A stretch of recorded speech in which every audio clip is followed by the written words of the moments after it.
যে কোনো একজন তো বলতে পারবো না। শিমুল একটা খুবই মজার চরিত্র, আর কাবিলাও খুবই মজার চরিত্র। দুজনের সাথে আমার সম্পর্কটা দু রকমের।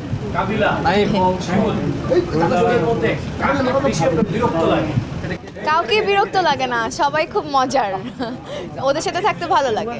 যে কোনো একজন তো বলতে পারবো না। শিমুল একটা খুবই মজার চরিত্র, আর কাবিলাও খুবই মজার চরিত্র। দুজনের সাথে আমার সম্পর্কটা দু রকমের, সো দুটাই খুব ভালো। ঈদ নিয়ে আমার আসলে কোনো বেশি একটা পরিকল্পনা কখনোই করা হয় না।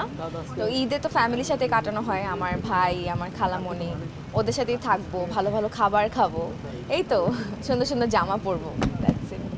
আমার আমার ঈদে কোনো বাজেট নাই, মানে আমি আমার নিজের জন্য কিছুই কিনি নাই। তো আমি গিফট পাই, আমার ফ্যামিলি মেম্বার আমাকে গিফট দেয়, আম্মু দেয়, এটাতেই আমার হয়ে যায়। আর এবার যেহেতু ইউএসএ যাচ্ছি, ঈদের জন্য আলাদা করে কিছু কেনা হচ্ছে না। ছোটবেলায় অনেক সালামি পেতাম, এখন অনেক সালামি দিতে হয়, এটাই পার্থক্য।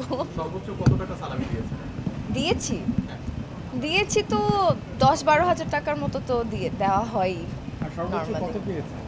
17,000 একবার পেয়েছিলাম, সবার থেকে সালামি কালেক্ট করেছিলাম 17,000।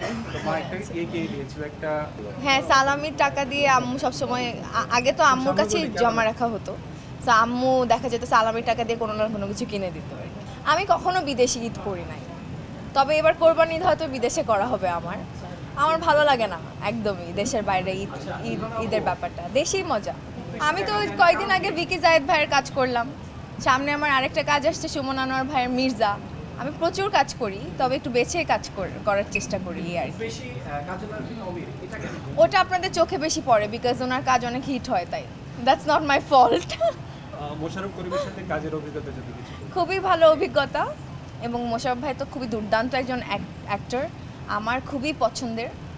যখন আমি মিডিয়াতে কাজ করিনি তখনও আমি ওনার অভিনয়ের ফ্যান ছিলাম, অ্যান্ড বড় হওয়ার পরে যখন আমি আসলে ভাবতে পারিনি আমি কখনো মোশাররফ ভাইদের সাথে অভিনয় করতে পারবো, বা চঞ্চল ভাইয়ের সাথে।